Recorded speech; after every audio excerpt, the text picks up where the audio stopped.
An emergency alert is issued in the city due to the numerous reported accidents. Alarming news announces that monsters have appeared in Sadaemon, but teams and masters are being directed. Before the car is completely destroyed, a radio frequency about the Zenkaku team can be heard. Huge, terrifying birds resembling dinosaurs ravage the completely destroyed streets. A young warrior faces the sharp-clawed paws and bodies that rise meters above. The animals emit a guttural sound, letting out a high-pitched, deafening scream that echoes far away. As he prepares to fight, the young warrior comments that his eardrums are about to burst. Then a massive explosion of violet lightning occurs. The beasts go wild with the power of it. They screech as the young warrior forms a huge spear of power in the sky, ready to be thrust into one of the creatures. But before he can finish what he started, he spots a distant rumble followed by an intense white light. The blast of power, along with the wind, tears the heads off the beasts, leaving only their feathered bodies. The warrior wonders what that was. The monsters fall to the ground, causing a tremor as he and his subordinate watch. Impressed, she recognizes her captain's abilities. But the young man denies having done this, explaining that he is not specialized in large area attacks like the Queen's Blade. They both look around suspiciously since there was no one else with them. He asks his partner if there are any other awakened teams besides the two of them operating in the area, but she denies it. Pensive, he reflects that he never knew of another unit with that kind of power in the country. Suddenly, the warrior finds a magical stone and wonders how they could have left such a valuable object behind. Still in silence, the captain remains intrigued by what he has just witnessed, especially by the strikes and strength. Interrupting his musings for a moment, he gives orders for the young woman to activate the Matrix along with the body collection team. Then he realizes something. It's a completely intact restaurant in the midst of several destroyed buildings. Analyzing the scene, he thinks that if the clever one who destroyed everything had made a mistake, then the owner would have lost that property. Adjusting his spear on his body, he invites his friend to enter and have a drink. He jumps from the scene above to another. Little birds peck at the hood of a car. A young man approaches, scaring them away, then descends the stairs of the alley. For a minute, he observes the street and then coughs into his shirt. He then enters an abandoned restaurant. As if familiar with the place, he turns on the stove and begins to prepare a meal. He checks the pantry and finds a rather large piece of meat. He places it on the counter next to the cloves of garlic and rosemary. But then he looks at the preparations with some doubt. He wonders if he took too many pieces of belto meat, and thinks that probably all the bodies of the monsters have already been collected, so he will prepare a dried meat. With this cut, he managed to get. Suddenly, his idea is interrupted by knocks on the door, and a man asks if Kang Chiel is there. Answering the man at the door, he confirms that he is Kang Chiel, and discovers that he is facing a representative of the Awakened Association. The man explains that a pack of beltos invaded that area earlier and states that the young man must have felt very scared. He then states that he is going around residences and businesses to see if there has been any damage. Embarrassed, the man emphasizes that fortunately there are few people living in that region, so there were no major losses. While talking, he smells a delicious aroma wafting into his nostrils. He appreciates it for a moment and says that the food smells very fragrant. Somewhat rudely, the young man replies that after all, he is in a diner. The representative asks if he could come in for breakfast since he has been on the street since early and hasn't stopped to eat. Kang does not deny the request. Upon entering the establishment, the man is impressed. It's a very beautiful, spotless, and organized diner that reminds him of the cozy diners from K-dramas, from a time before the portals had emerged. Looking for a place to sit, he requests the menu, but the young man explains that he cooks based on the ingredients available that day. Curious, the man asks if they serve something like the special of the day, and Kang affirms that they do. Putting on his apron, he reveals that the day's menu is belto steak. The man is surprised and disturbed by the revelation. He explains that he saw 10 of those giant birds and that their bodies seem to have fallen straight into the market. Kang states that thanks to that, he managed to get a lot of fresh meat, and that despite the creatures being fierce, their flavor is exotic. The representative, feeling awkward, gets excited to try but worries if he will have enough money to pay for that meal. Meanwhile, Kang slices thick pieces from the cut he selected. Then he seasons it with salt and pepper. 30 years ago, the young man recalls waking up in a completely different world where dragons flew and monsters roamed. He fought to survive against everything and everyone that threatened him. After a while, gaining strength and even defeating dragons, he finally defeated the Demon King with his powerful sword. Thus, he became a great warrior.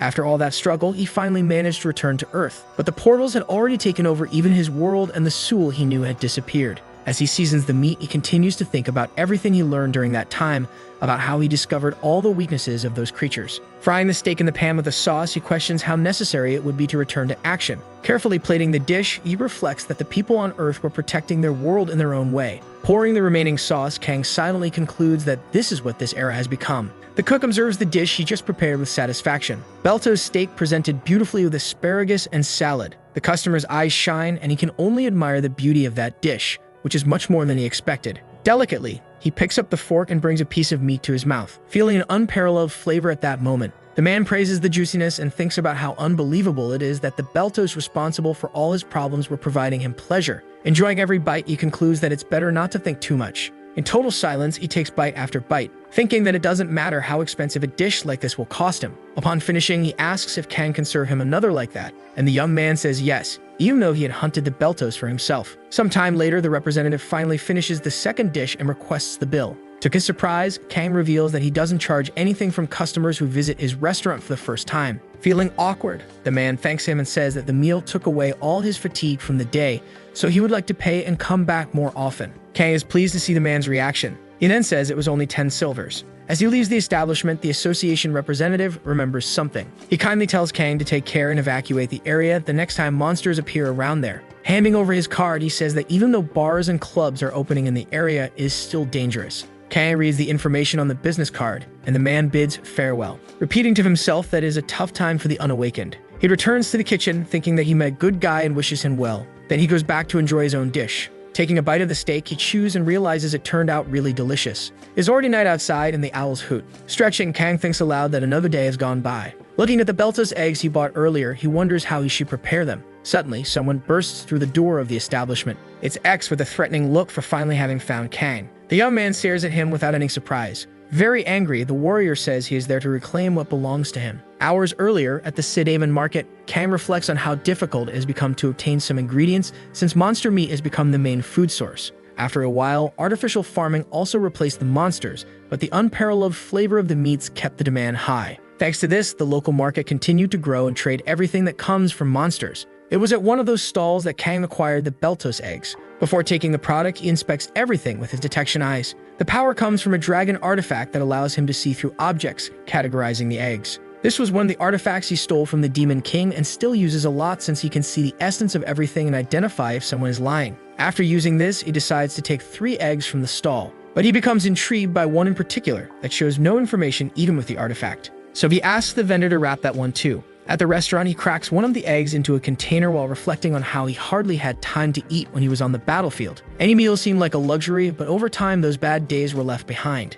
He prepares a delicious dish of sandwich and scrambled eggs with one of the Beltos eggs. Food and smells are the main elements that evoke memories, and when he eats something like that or drinks Cull's milk, he remembers his comrades. Taking a bite of his snack, Kang feels every flavor, texture, and combination. It is truly delicious and also comforting because it reminds him of the old times. Looking out the window with a certain melancholy, he wonders if he is getting old for missing those people. Talking to himself, he analyzes the bluish egg from a distance and is intrigued because he couldn't make the reading. As far as he knows, a dragon artifact is formed as soon as the dragon is born, receiving all its power that can be used on other beings, but not on themselves. So, analyzing the coloration and scales, Kang thinks he might be facing a rare dragon egg. Thinking about how he should prepare it, he is interrupted by an angry guy. At first, Kang doesn't understand, and the young man repeats that he is there to retrieve his item. Seeing the blue egg in Kang's hands, he points to the object. Activating his detection eyes again, he can't see anything about the boy standing at the door. So he asks if the boy is a dragon. As flames emanate from the body of that intruder, Kang reflects that he suspected there were dragons in that world. Releasing his magic in anger, the young man asks how he knows his identity. But without a hint of fear, Kang realizes that everything is burning and the boy demands that he answer his question. Calmly, the cook explains that he has no intention of fighting and reveals about his detector, but the dragon boy is furious. Kang continues to maintain a calm demeanor. Without any resistance, he says that the dragon can take the egg and recommends that it be cleaned first, but this makes him even angrier. The dragon boy spots a knife in the kitchen and recognizes that it was made from blue dragon scales. Smelling the countertop, he asks if it was made from dragon bones. Seeing that his skin and body were used as kitchen utensils makes the dragon boy even more enraged. Releasing all the energy and power from his body, the young man begins to transform into a monstrous and terrifying figure. But Kang is not impressed at all. The dragon boy launches a powerful magic ball towards the cook. Also releasing his magic, Kang pulls a pot into his hands, positioning the object right in front of the boy's bright eyes. He pushes the power as if playing tennis and sends it straight at the dragon, who is caught off guard by that reaction. And even more so when, before he has time to think, he sees Kang approaching like a rocket. Using all of his strength, he slams the pot into the boy's face. The dragon realizes that the young man's voice is familiar to him. A vivid memory brings back those same threatening words directed at the Demon King. Holding his sword, Kang demanded the artifact or he would destroy the king and steal the object for himself. Facing a huge red dragon without any hesitation, the monster wants to claw at him even in front of the pleas of the small child. Finally, he remembers that the young man was the one who caused his despair that day. They had a brief encounter and Kang was astonished to be face to face with a dragon child. Now before him was that same dragon, the child of the one he faced years ago. The boy gradually begins to wake from the faint caused by the blow. Kang says that after cleaning everything, he can leave there with his things. In a passive-aggressive tone, he says he doesn't like dragons and that if the boy doesn't do what he asks, then he will have to resort to violence. With little choice, the boy grabs the bucket and the rags. While scrubbing the floor, he tells Kang that he came from the continent of the Span and ended up in that world thanks to an interdimensional rift. Murmuring to himself, he says that the continent of the Span is connected to this world, which is why the monsters were familiar to him. Kang confesses to the dragon boy that he was called Muralikas in his world, but that he took another name in this one. At the same time, he scolds the boy for stopping scrubbing, and he remains silent, only reflecting that his guess was right. Seeing the shine on the floor some time later, Kang releases the young man to leave carrying the blue egg. The young man stands up and confronts Kang, asking why he didn't return his father's artifact. Kang is surprised to learn that the boy was that child who saw him fight the son of the terrible dragon Ekman Rex. He asks the dragon boy to come closer, but the young man is reluctant because he was hit. Then he questions how old the boy is, and the dragon says he is 50. Despite having a very young appearance, the cook says he is already 60, and the dragon asks if he happens to be an elf. Jokingly, he returns the question, asking if the dragon thinks he is that handsome. Changing the subject, he says that back in the day, punishing dragons was normal. Once again, the boy bursts with anger, but Kang finds it funny. Disturbed, he asks if Kang intends to end him, but the cook denies it, saying that those objects were all gifts. Kang apologizes for not returning the artifact, explaining that it broke when he faced the Demon King. He then invites the young dragon to sit at the table and have a drink. The dragon boy is impressed by the audacity and wonders how a dragon will do that with a mere mortal. But after a while, he faints at the table from drinking too much. Dizzy and drunk, he says Kang is probably the only person who has ever drunk with a dragon. Curiously, the cook asks if he hatched that egg he was after, but the young dragon gets even angrier and says it is his brother. He explains that not long ago, a portal opened in their city and his parents were not home. Kang concludes that this is how the young one became a portal wanderer. The cook says their stories are similar and that he felt the same way when he came to Earth, but he ended up staying because he had unfinished business. Still, for the dragon boy, it is strange to believe that a warrior like him hides no secrets. From his perspective, humans are the real monsters, always greedy, warring against each other for power. He asks if Kang does not want to dominate the world. The cook says the young dragon is right, but he has no interest in that. On the contrary, he finds such things boring. But the dragon says he does not believe the words of a human. However, Kang tells him to take care of himself and his brother. Embracing the blue egg, he shows he is very happy to have recovered the object. Then both hear a noise. Kang smiles like a fool at what he sees, a baby dragon with big bright eyes. The boy also observes the cute creature. Quickly recognizes his brother, calling him Q. The shell broke, and the baby simply was born on the table. The cook asks what he should call the creature, and the dragon boy explains that he is thinking of a name, but for now, it is hatchling. Finally, he questions whether it is male or female, and Q confirms that it is a female dragon and should not be treated like a beast. Kang pets the furry little face of the creature, observing its tiny teeth. Meanwhile, Q shows himself to be the most doting brother in the world and keeps repeating how the baby is the cutest of creatures. But the cook simply cannot disagree. Finally, he asks where the young one will take the little monster. The two stare at each other in silence. Kang breaks into a smile as if he has a great idea. Outside, it is a sunny day, and he suggests that the young dragon have a meal before leaving. It was on a morning of desolate winds. The demons move with the storm, and the winds carry the scent of bodily fluids through the air. White hair unravels, and someone calls out the name Miro. Weakened, the voice proclaims with difficulty that it is alive. Meanwhile, in the restaurant, young Kang prepared 2 delicious hamburgers with Belto and Triceratops meat. He offers a bite to the young dragon and feeds the baby, but the boy wants to know how much a meal costs. Kang replies that it costs $10, but that he does not need to pay. Q thinks for a moment and then asks if Kang has lodging as well. Responding that he does not, the cook ponders about the dragon boy feeling lonely in this new world. The young dragon then offers him magical stones as a reward, and seeing this, Kang reflects that a dragon feeling this way would agitate the academics. Q offers him 2 Class 4 magical stones, but suddenly, the cook starts laughing uncontrollably. Noticing that the baby dragon makes a noise, he asks if she is still hungry. While feeding the little creature, he concludes that it must not be easy to live on Earth with a creature like that. Thinking of Mira, the weakened being says he misses the other world. And the young one continues pondering about never seeing that little dragon again while he is alive. Finally, he says that the dragon boy can stay for a few days.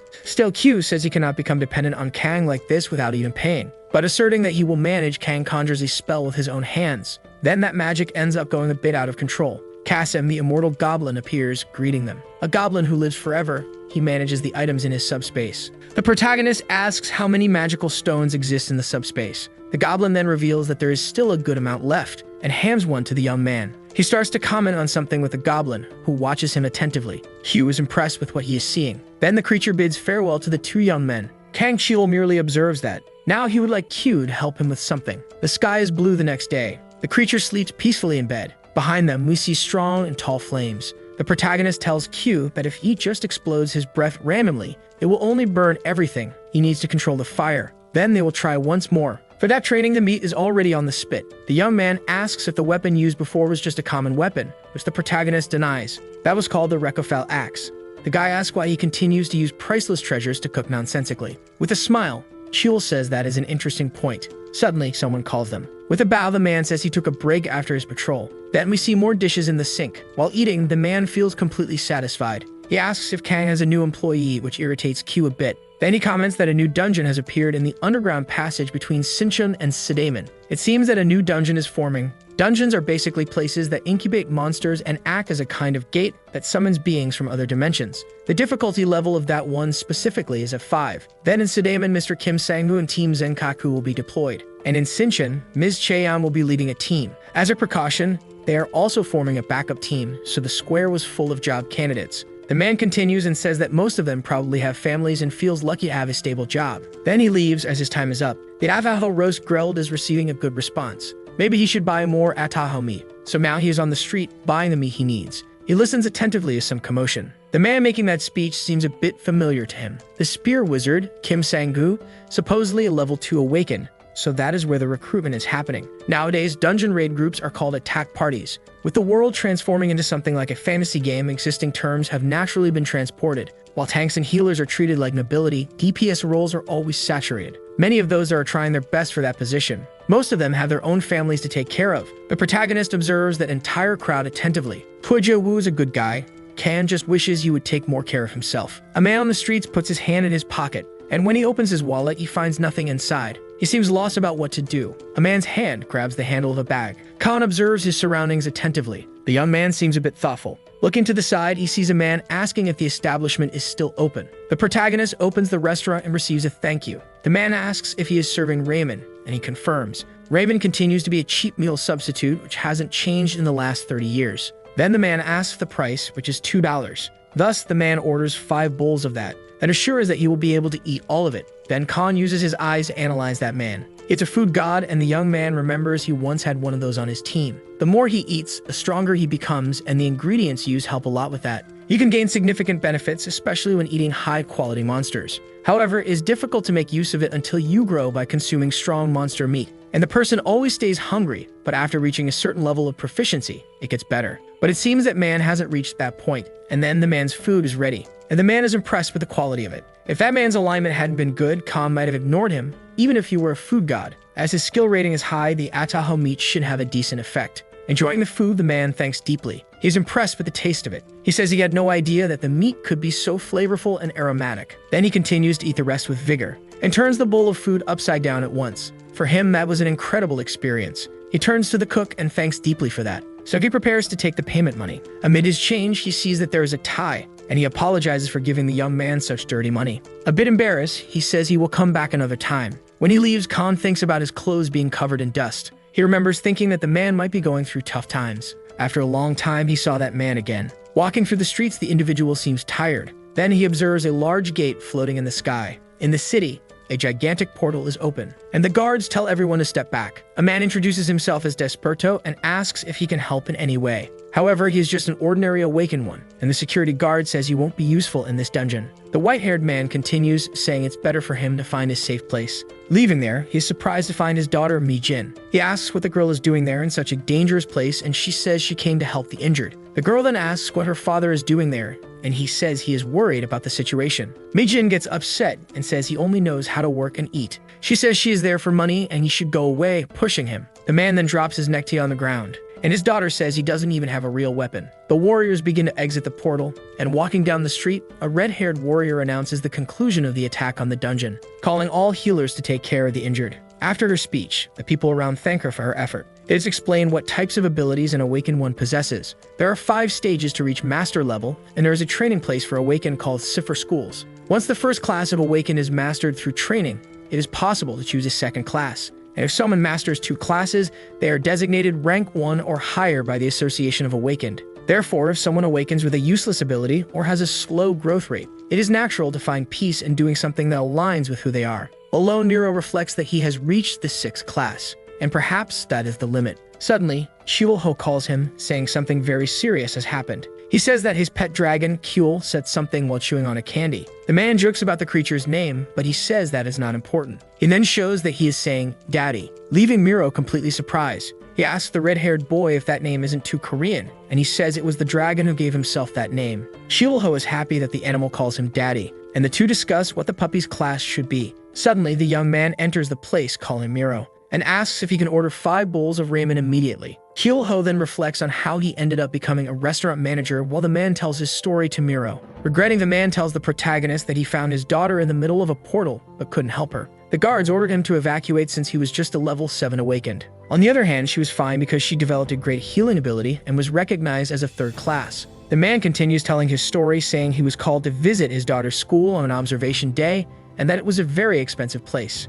That's why Miro decided to buy something nice to wear that day, but he could barely afford a good tie. So he decided not to go to the school observation day, as the presence of a father who cannot support his daughter wouldn't make sense. With his hand on his face, he lets out a bitter laugh, not believing he is still hungry, even at that moment. Manhwa says he is useless, but still, the man needs to eat to have a chance of being sent to a place where buildings fall due to the explosion of a portal. Chiwoo-ho calls for Kan, who is in the kitchen. To the young man's surprise, the chef asks if it would be a problem if he made the boy gain weight, and he complains, outraged. Before he continues, the restaurant owner informs him that it was just a joke, but Kan has already shifted focus upon seeing Kyul's skin on the table. He asks why the chef is staring at the piece he collected. Seeing the man turn towards the skin, the red-haired boy shouts that he intended to keep it as a memento. An extra-large portion of ramen with real skin is served. Chiwoo-ho places the hot pot in front of Miro, saying he had a lot of leftover food. The god of food eats with pleasure. As he enjoys the meal, the restaurant owner gazes out the window at the street. Manhwa finishes his meal, thanks, and leaves the money on the table.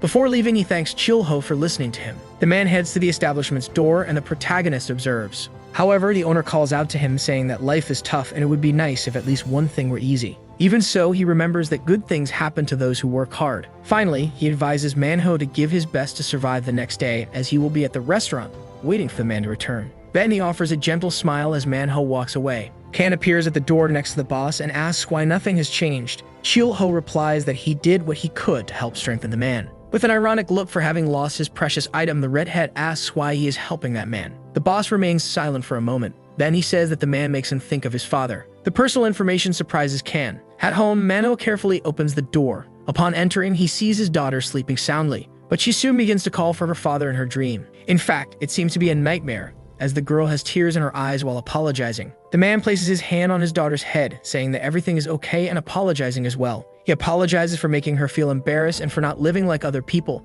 as well as not having a comfortable life. While covering his daughter, he says that he will always love her. The day breaks and Manhwa is already running through the city to the recruitment site. At the entrance, a bearded young man asks for his awakening registration card. He also asks for the man's name. Upon hearing the name Manhwa, the young man recognizes him as the one who fainted during the last incident. Manhwa looks worried as the young man says that this could be a problem, but since the issue has been resolved, the man can use the portal. With a swift motion, the bearded man makes a magical portal appear in the sky. The recruitment period is over, and they will proceed with the mission. Elsewhere, Chiwoo-ho walks calmly. He strolls through the bustling streets. Suddenly, a bus stops in front of him. Intrigued, the man simply observes the vehicle. At the portal access, something is noticed. The portal is closing rapidly, and the warriors try to understand the situation. Sangu asks how things are progressing. Someone explains that only awakened individuals of class 5 to 7 have been recruited to pass through the portal, while Mei-jin searches for her father. A message then appears, informing that the boss has appeared. Worried, the girl looks up, still calling for a parent.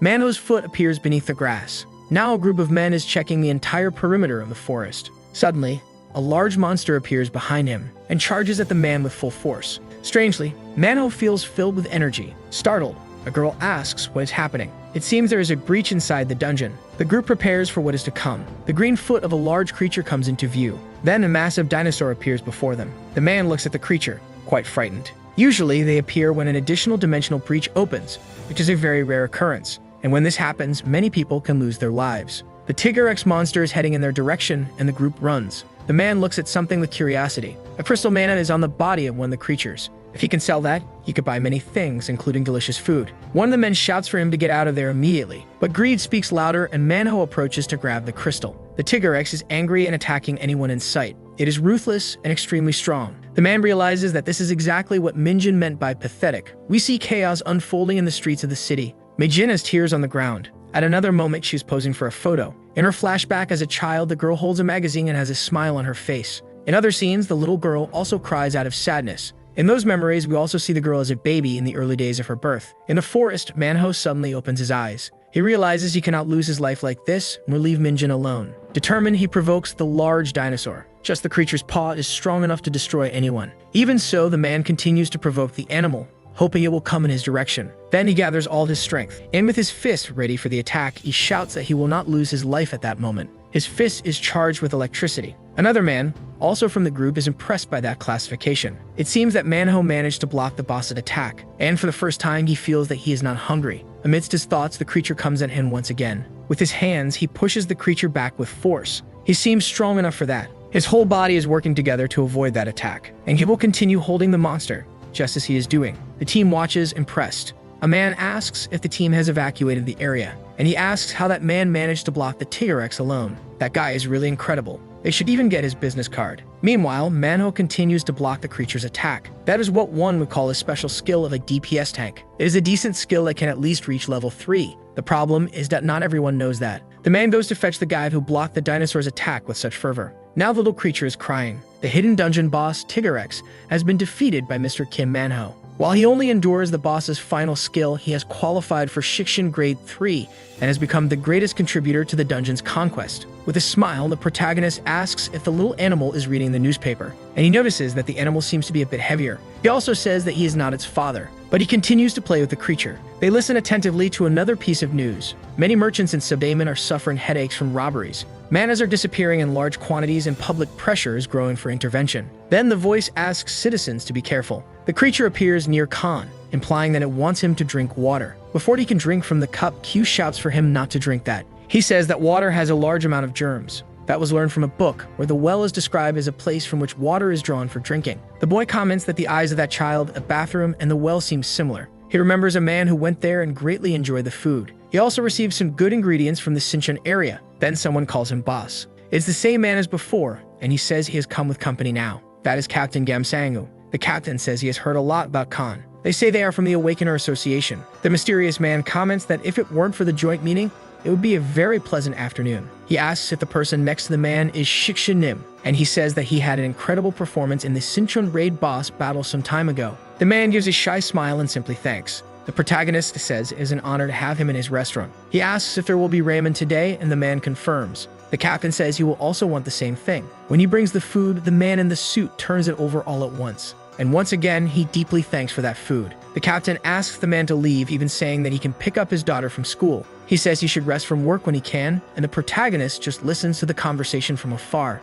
And he realizes that their relationship is not bad at all. Then he becomes confused. Suddenly, everything got very quiet. He observes the man at the table with the bowl of ramen in front of him. The captain seems to be quite tired. In another situation, a man asks someone if they are going crazy, out of their mind. And he asks how they had the courage to touch a certain creature. The monster seems to have hatred in its eyes. It is the three-tailed fox, and it lets out a deafening scream. The boy seems very confused about what is happening. He observes another boy who is reading the newspaper. He says it is already late and apologizes. The man says it is fine since there were no other customers and asks if he wants to eat something. The young man says he has no appetite but comments that due to the recent rampant thief, many merchants are suffering headaches. Then the man asks if he can order some alcohol, and the boy replies that his restaurant only serves soju and beer. Therefore, the individual orders beer and asks for the best dishes. The boy asks if he can have sashimi. The customer confirms as he is willing to pay for something of good quality. As the monsters appeared through a dimensional rift, an era of monsters has arrived on land. Fish that were commonly seen on land 30 years ago are now hard to find,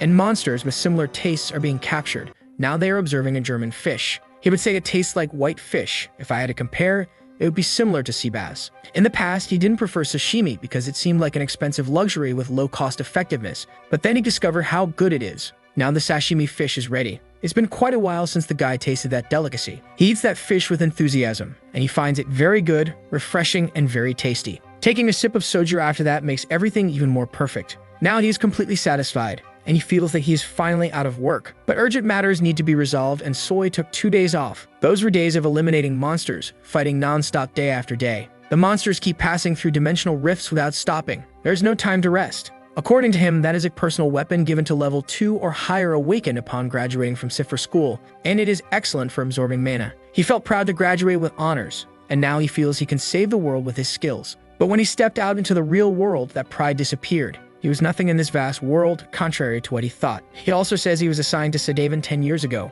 and it is difficult. The day comes when you realize you are not as significant as you thought. The man takes another drink of soju. Then he asks if the boy is not the guardian of Sedamen. That lives, hopes, and futures of many people rest on my shoulders, so sometimes is overwhelming. The protagonist asks if he has any memories. The man says yes for sure. He asks if the young man knows the nine-tailed fox. Going back in his memories, he asks who touched that fox. In the rain, he wonders why a level 2 would do such a thing. That is what he intends to find out. Creatures with high intelligence like nine-tailed foxes are usually called mystical beings, which means they should not be touched. For reasons not yet understood, mystical beings do not antagonize humans. There has been no history of them attacking in the last 30 years. That is why they are not easy to find, but someone can touch them. The man returns to his memory. He shouts at another man, asking what the hell he did. The other man seems nervous and enigmatic. One of his colleagues calls the captain. The fox appeared, and it is furious. That is a nine-tailed fox. He shouts for his team to stand by, and he states that he will take the lead. We see a large circle of fire in that place.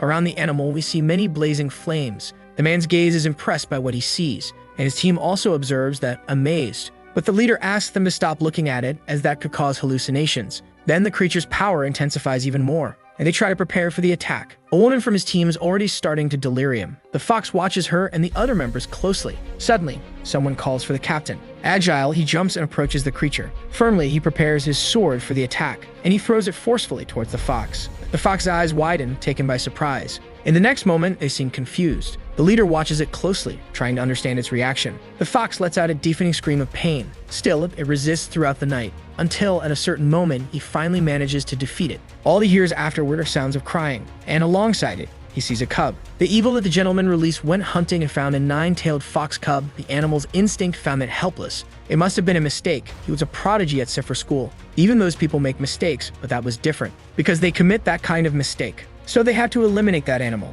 According to him, there was no other choice, and the media talked about it for about 2 consecutive years. The protagonist comments that he considers that a good choice. The man gets up, says he has talked too much, probably because of the soju. He asks for the bill and inquires if the young man can pack a plate of sashimi. Quickly, the protagonist agrees that yes. The stranger puts his hand in his pockets, and he ponders what he just heard. Back to the man's memories, he is arguing with the young man for having touched that mystical being. He says that apologizing doesn't help, as many people will lose their lives because of that. The man just observed that scene, wondering how everything happened. And he looks at the gap in front of him. That fox is a monster that the protagonist had seen during his time on the otherworld continent of the span. Unlike the monsters that invaded the continent under the leadership of the Demon King, they were friendly with humans. However, he had hunted 2 nine-tailed foxes and lamented both times. These are memories he will never forget. Outside, the man opens the sashimi packaging. The marks remain like invisible scars, like inaudible screams. He looks back, frightened, and sees 3 large flames in front of him, with the scene repeating once again. The man watches it closely.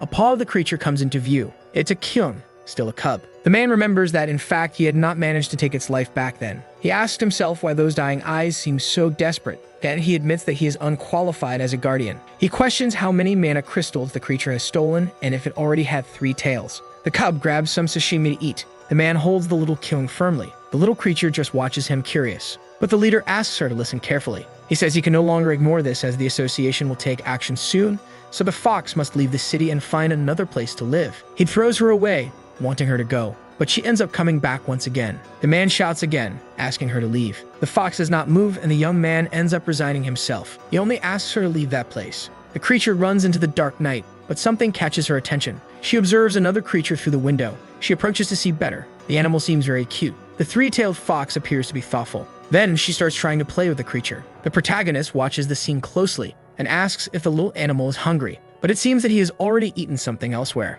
Then Kang Chil Ho Nim appears and asks what brings him there, and asks if that animal is a gumiho, a cub. With a loving voice, he introduces himself to the animal. He comments that a grade 1 mana crystal must be quite useful for its growth. The little fox tries to bite that object, and a strong, intense glow passes through its body. Then the protagonist asks him to leave, and watches his own animal call in for its little friend. Alone, the fox cub watches into the night. He is quite thoughtful at that moment and wonders if he will not see his protector again. Lying on the forest floor, the man thinks that the city night is not as bright as it used to be.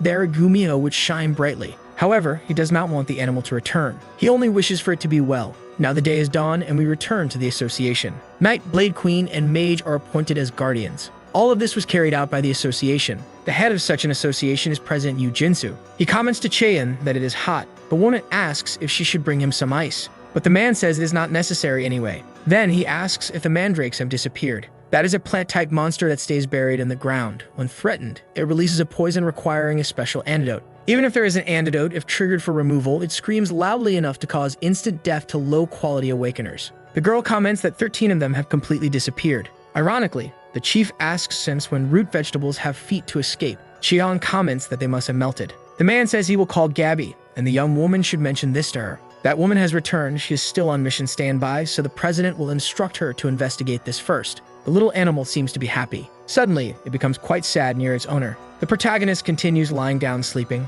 The animal touches his forehead attentively and returns to give a satisfied smile. The little creature seems a bit confused. It tries to grab a chair with its little paws. It climbs onto it skillfully, trying to grab something. Upon opening the refrigerator door, it sees some stalks and wonders what that is as the face of the vegetable resembles a person. The face of that thing looks very scary. Without thinking much, the little animal puts the whole vegetable in its mouth. For some reason, it cannot and starts to cry. The protagonist and his friend watch the animal, not understanding what happened. His colleague cannot believe that he ate that whole vegetable. Khan comments that he has been investigating the conditions under which dimensional rifts form, visiting places where dungeons have appeared. However, he has discovered nothing but observed many monsters commonly seen on the continent of Espan. The protagonist is impressed by that. The boy is questioned if he is also a monster, and he is offended by this. This means that, at the very least, there is a chance that dragons or something even greater will come through the dimensional rifts. The man asks Kan to let him know if he finds anything during his investigations. Kan says that Shield has reached the level of a master of 6 classes and asks if he can control the dimensional rift, but the boy denies it. How he returns to that world is a long story spanning decades, even after defeating the Demon King. Kan agrees to talk about that later, as Shield needs to go to the mall. It is hot that day, just as summer should be. We see a large barrier in the sky over the city. A young woman is unable to find traces on the ground, even though they had told her to go that way. She observes all that magic around her, and starts another with her own hands. For a moment, she becomes nervous. Suddenly, another woman appears, grabbing her face firmly. Then she asks if that is the Ice Witch. Lee Gabby looked all around, but really has no idea. She says the young woman can call her Unnie and asks if she is the guardian of Sinchon. The girl confirms and says that her code name is from the Cipher School. Now she's in her 10th year. Gabby passed straight through a barrier, but there is not a single trace left. According to what the girl learned at the Cipher School, she has been level 1 for 30 years. Cha then introduces herself to Gabby. The woman asks what the situation is, and Che-Yan says that they have definitely closed that area, but there is no sign of intrusion or hunting, and the one who set up that barrier was level 4. Gabby says that if someone passed through a level 4 barrier without leaving a trace, that means something. They should ask around the mercenaries in Seoul. She asks what the largest mercenary group there is, and Che-Yan replies that it is the mercenary court of the temple in Sedaemon. They will go there first, but before that, they will eat something. On the other side of the city, a guy asks who is talking about him. Kane gives a little kiss to a creature. He considers the animal very cute. He is looking at the animal as if it were the most precious thing in the world, and he can't stop admiring it. The protagonist says he saw everything from start to finish, and he doesn't think it's embarrassing to dodge his little sister. Suddenly, he asks Kan to fill a pot with water, and shows a watermelon, even though his friend seems to have never eaten one. Chil also shows him the body of a chicken, which impresses him. That is also found on the Spanish continent. Startled by what he sees, Ken asks where Chul got that mandrake. The protagonist says he found it while walking and pulled it out. Their bodies are cold because they are full of energy. Moreover, they have a crunchy texture and a sweet taste, so they go well with both cold and hot dishes. To prepare the chicken, the protagonist puts everything inside it: glutinous rice, garlic, mandrake, green onion. Then he puts everything in the pot. It will be ready in no time. Someone appears. This person didn't know it was a restaurant. The 3 enter and say that the smell is great. The 2 boys invite them to come in. The protagonist says that customers are always welcome in his restaurant. The 2 girls watch the conversation with curiosity. One of them says she won't eat the chicken because she is vegetarian. At that moment, the food is already ready. The group enjoys the meal a lot despite missing salt. The blue-haired woman takes a bite of the meat and finds it very delicious and tasty. The protagonist asks if Lee Gabby is the vegetarian and if she would like to eat watermelon. Excited, the woman confirms that she would. There are several ways to enjoy that fruit. As for the protagonist, he plans something different. First, to cut the meat into small pieces, then to add some fruits as well. The boy does everything with great skill. Next, he adds liquid to the mixture. Now it is ready, looking extremely refreshing. The young woman is eager to try it,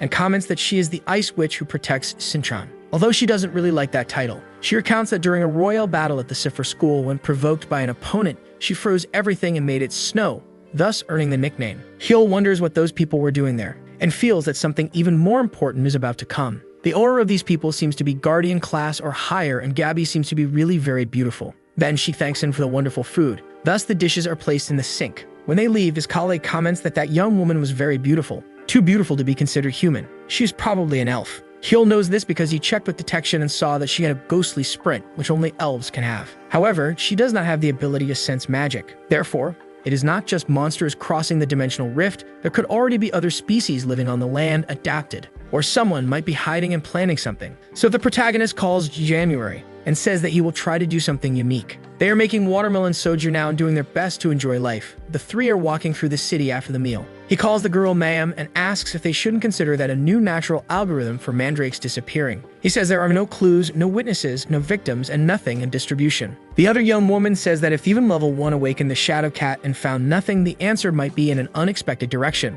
Well, that would only happen if someone had eaten all those vegetables, of course. That's why Lee Gabby finds all of this very suspicious. Although there is no physical evidence, just suspicions, something is definitely happening there, and what she can do is report to her superiors. They need to proceed to the temple, but so far, they have not received the necessary information. Meanwhile, the temple captain, Chien Ta-jung, is retiring. At that moment, an enigmatic figure briefly appears on the scene. Elsewhere, a man observes the night filled with stars. Under a sky not so different from that of his old hometown, he notices that the landscape around him keeps changing. This land, which once exuded the scent of flowers, is now permeated by the smell of horror and monsters. Despite his fatigue, he continues to speak with the group of survivors. And by stating that the box is closed, he provokes a unanimous scream among them. Kang says that the news that the temple operations team block a monstrous invasion is impressive. Suddenly, his little pet dragon grabs his leg, showing that it has woken up. Curious, the little one says she wants to see the fashion of the day in the newspaper. Upon seeing that it includes sleeveless clothing, the protagonist says it's because the weather is warm.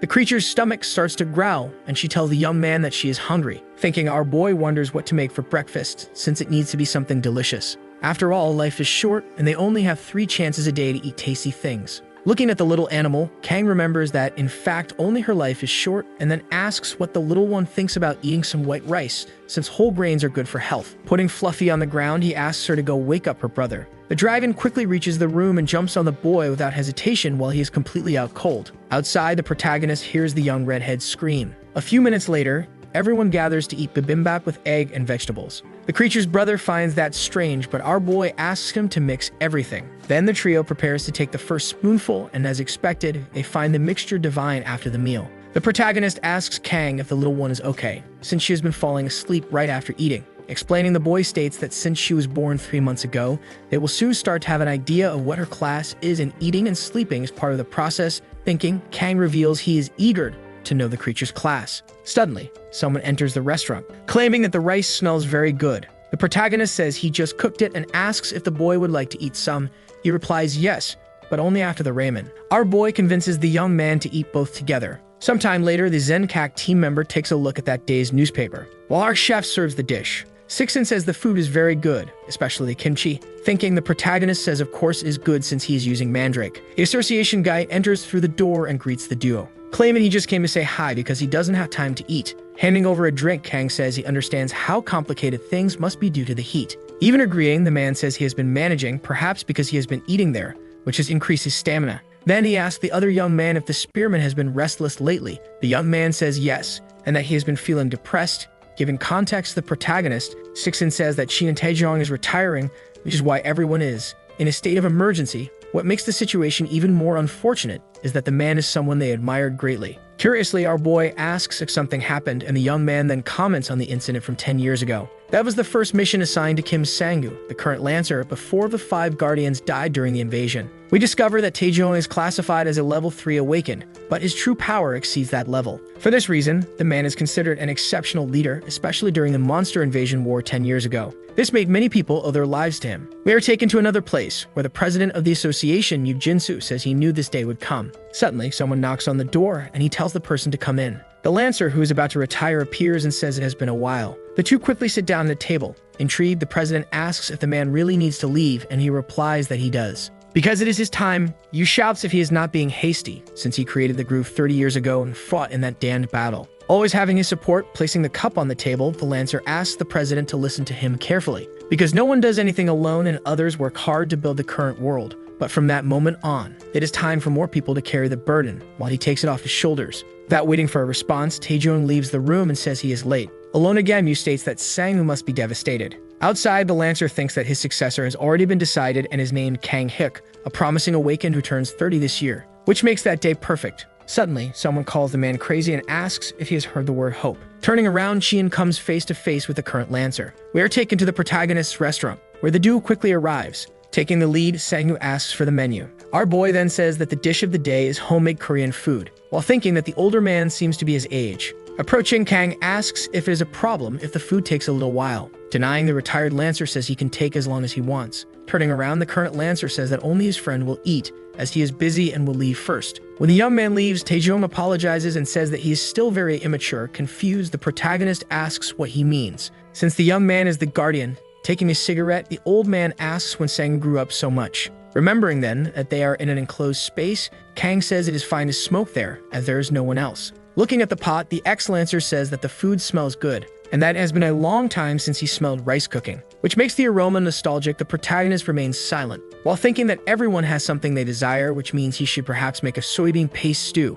since each one has their own recipe, and he cooks in a way that preserves the somewhat rough and rustic flavor, because he leaves the soybean paste and vegetables on low heat for quite a while, resulting in food similar to that of the countryside. Then he fries an egg and grills a salted fish, resulting in a traditional Korean meal. Upon seeing the dish, the man seems enchanted. Such enchantment increases as he takes the first spoonful, to the point that his eyes shine. Smiling, Taejong says he feels at home. Looking at the protagonist, he says that it has been 30 years since he arrived in Seoul, so his memory is a bit hazy, which shows how time flies in the blink of an eye. With a sad look, the man says that when he left his hometown, he thought he could return soon, and that he will never forget the Great Evacuation era 30 years ago, much less the final invasion that occurred 10 years ago. Kang remains still, paying attention to the story. The ex-Lancer then says that 30 years ago, when the monsters first appeared, many countries and cities around the world collapsed and countless people lost their lives. It was at that moment that he, still in his hometown, picked up a sword which greatly improved his physical abilities. Thus, he led the awakened and the people of his city to Seoul, starting the Temple Mercenary Corps, which rebuilt the city thanks to the unity of all, giving rise to the title of Guardian. And although it is officially called Korea, all that remains there is the city of Seoul. For when everyone was starting to adapt, the monsters, now classified as bosses, invaded, thus beginning the last great invasion. We are taken to the fateful day and see Sang fighting against a creature. Thinking while he attacks, he says that the monster is very strong, and since he won't be able to handle it alone, if the situation doesn't change, he will end up dying. Closing his eyes, the young man states that he doesn't want to leave. Suddenly, Sheen appears and attacks the creature. With his hands stained with strawberry juice, he asks the boy to wake up and says that he is also trembling, afraid and wanting to flee, but taking a step forward in times like that is what makes him real. Extending his hand, the man asks what the young man's name is, and he accepts the help and introduces himself as the newly appointed guardian. Activating his power again, the spear wielder asks the boy to keep an eye on his next moves. Taejong positions himself and, spinning his sword, attacks the great beast. With a deadly strike, finishing the job, he turns and says that this is the path they themselves have traced.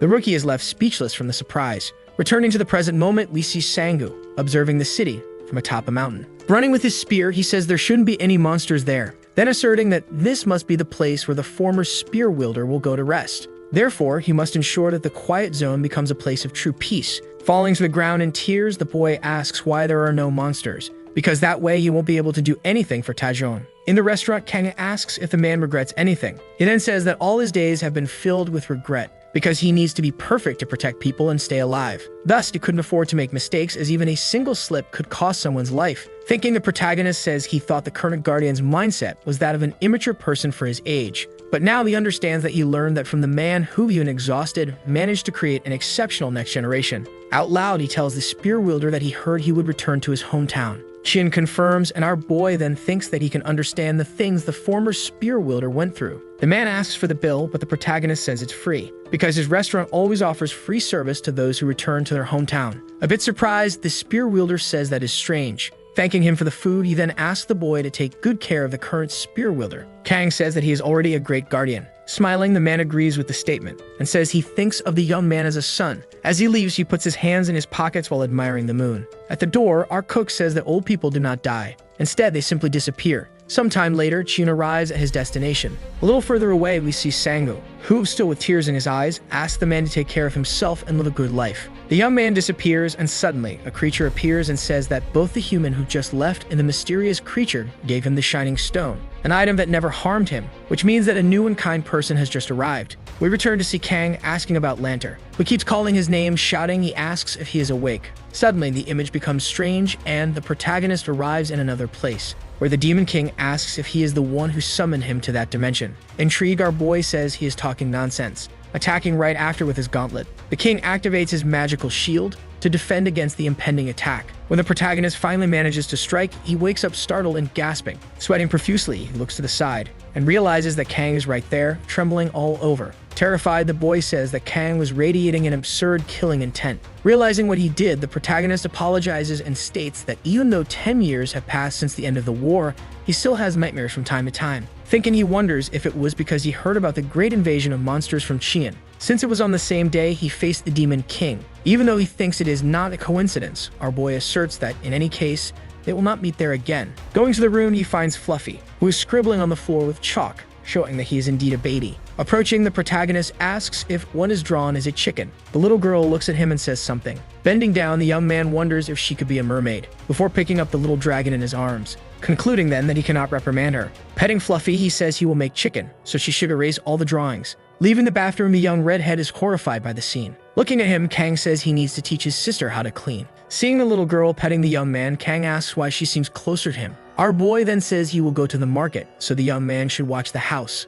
Outside, we see several people walking through the city. Explaining why he is buying so much chicken, the protagonist says there is someone who eats a lot living in his house. Happy, the vendor says that today is his lucky day, then commenting on the festival that will take place later. Chulho is confused, and the man then says he just needs to head to the square to understand. Upon arriving at the location, the protagonist comes face to face with a large robot surrounded by people shouting. Watching from a distance, he realizes it is a golem. Suddenly, a woman approaches and claims she is there to watch the test of the newly developed ogre. Intrigued, our boy asks what she means by ogre. The stranger then says that is the name of the creature, which is a rideable golem powered by mana crystal. In thought, Kang says the monster's power is great, but its limits are quite clear, since its movements are effective against large monsters but ineffective against small and fast ones. This means that not just anyone can pilot it. He decides to clarify his doubt, and the woman says that the person responsible for controlling the robot is an awakened individual of level 1. Thinking again, the protagonist says that the reason not just anyone can pilot the golem is that it requires channeling, the energy emitted by the mana stone, and only special people can do so, like Kim Hoon. The protagonist concludes that the robot's abilities are decent, but it costs a lot of money to make, which is not worth it.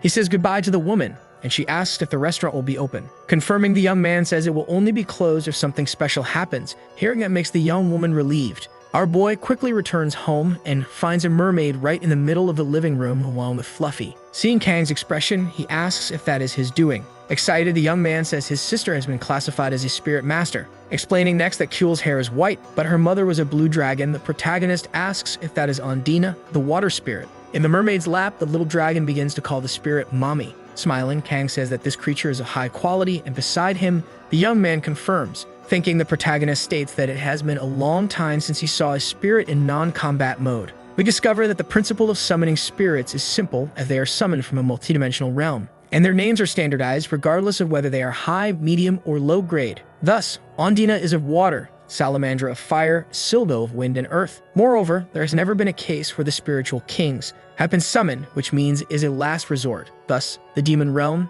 the spiritual realm, and the continent of Spain, including the dimension where Earth exists, total 4 dimensions, where apparently 2 are connected. After thinking a lot, the protagonist says he can no longer reason. Turning around, he asks Kang if he taught Fluffy how to clean. We see that, in fact, the one responsible for cleaning is Ondina. Happy, our boy states that they should have a celebration party. In the kitchen, he says the main dish is chicken, revealing next that 30 years ago, there was a fried chicken explosion in the country. And even though there are over 100 different ways to prepare that meat, only one is the best, which is fried chicken. Giving a chicken drumstick to the little dragon, he says it is better to eat while holding and biting. Fluffy takes the food and shows that she learns very quickly. The scene makes Kang smile. Seeing the creature's bright little eyes, he asks if that isn't delicious. Desperate, Kang says he can't take it anymore and reaches out to grab a piece, but the protagonist tells him to wait, stating next that on Earth there is a custom of eating fried chicken together as a way to understand someone's true nature. Therefore, the young man must reveal which part he will eat first. Starving, Huel's brother asks if that is really important.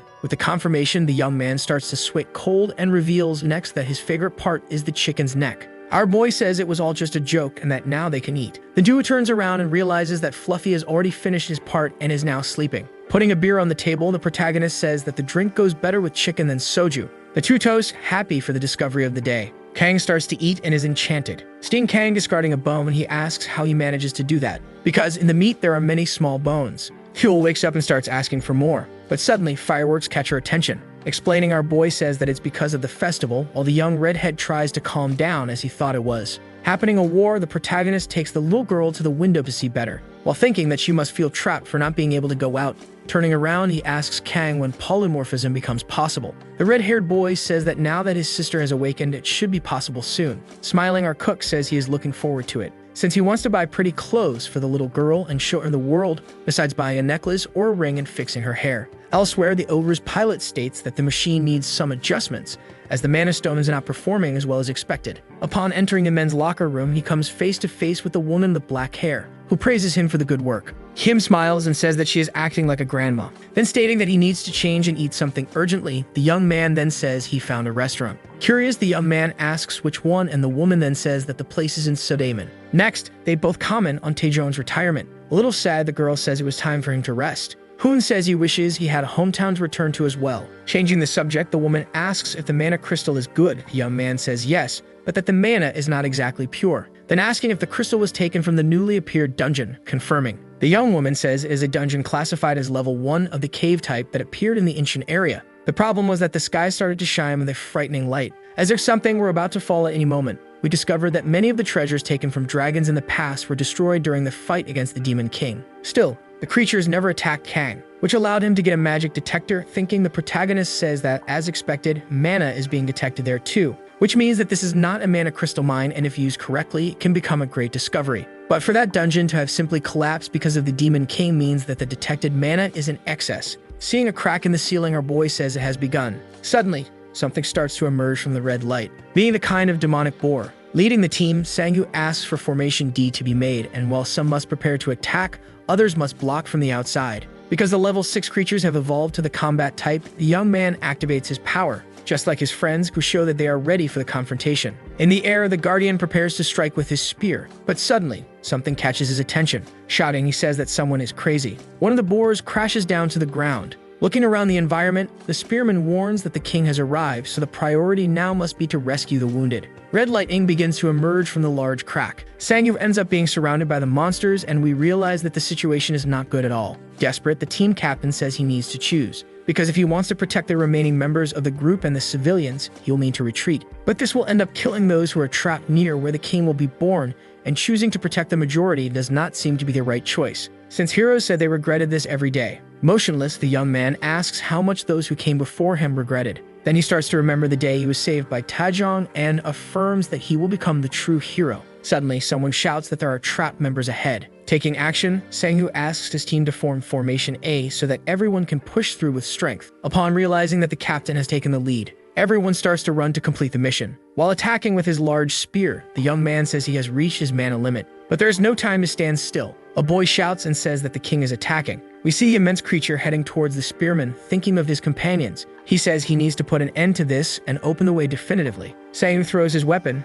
hitting the boss squarely in the mouth, to the point that absolutely nothing remains. With eyes in a shade of lilac, the spearman feels happy as he senses his power overflowing. A shocked boy calls out to him, but he says it's not the time to talk as the injured need to be rescued. The problem is that the young man wanted to warn that another king is coming out of the portal. The situation leaves the Guardian worried. Shouting, he asks everyone to prepare for a full defense at his signal. The monster finally reaches the ground. Thinking, the spearman says they just need to hold on as reinforcements should be arriving soon. But he doesn't know how long he can keep this up. Suddenly, a great white light appears, leaving everyone quite surprised, as the creatures start to be eliminated out of nowhere, including the king boar that was ready to attack. With mouths agape, the team members wonder how this is possible and how the monsters simply disappeared. Seeing Manhwa on the ground, Sang starts to run. Standing up, the boy says he is fine, although he doesn't know how. The guardian says they need to retreat for now, so everyone must fall back. In thought, he wonders what the hell just happened. At the top of the mountain, Kang remembers what Xian asked him and concludes that, in any case, no one in that land will discover who he really is, and even if there might be some interference, that is the price for saving the day, the most important fact being that the spearman, who was at level 2, reached level 1 during the battle, becoming the 4th awakened to do so. The protagonist's stomach growls, and he decides to eat before anything else. Quickly, he returns home, and reunited with Kang, states that the fire is still not strong enough. In a flash, our boy appears with more wood. Intrigued, the red-haired boy wonders how strong Kang is to do that. The protagonist asks what he is thinking, but he decides to say it's nothing. Fluffy watches the flames attentively. He ends up summoning Ondina again, catching the dew by surprise. The mermaid appears and, with a single wave of her hand, extinguishes the campfire while soaking everyone. After a few minutes, we see that the dish of the night is grilled pork belly. Happy as can be, Kang thanks for the food. Our boy tells him to wait and introduces him to what a meat wrap is. The young man devours everything and says it's delicious. Kang asks if Kule's brother is still investigating the dungeon. The boy replies that yes, and he does it whenever he has free time. Our boy then reveals what happened that day. Kang says that the pigs are evolving to adapt to the ecosystem, but they still don't compare to those he saw on the Spanish continent. The protagonist says that, in fact, when the rift to another dimension opened, he didn't feel the energy from the Spanish continent, which means that Earth is connected to yet another dimension, and something beyond their understanding is happening. Guys, that's the end of the video. If you liked this video, please leave a comment in the comment section. Also subscribe to the channel and hit the bell icon. Like the video and share it too. Thank you for watching and see you next time again.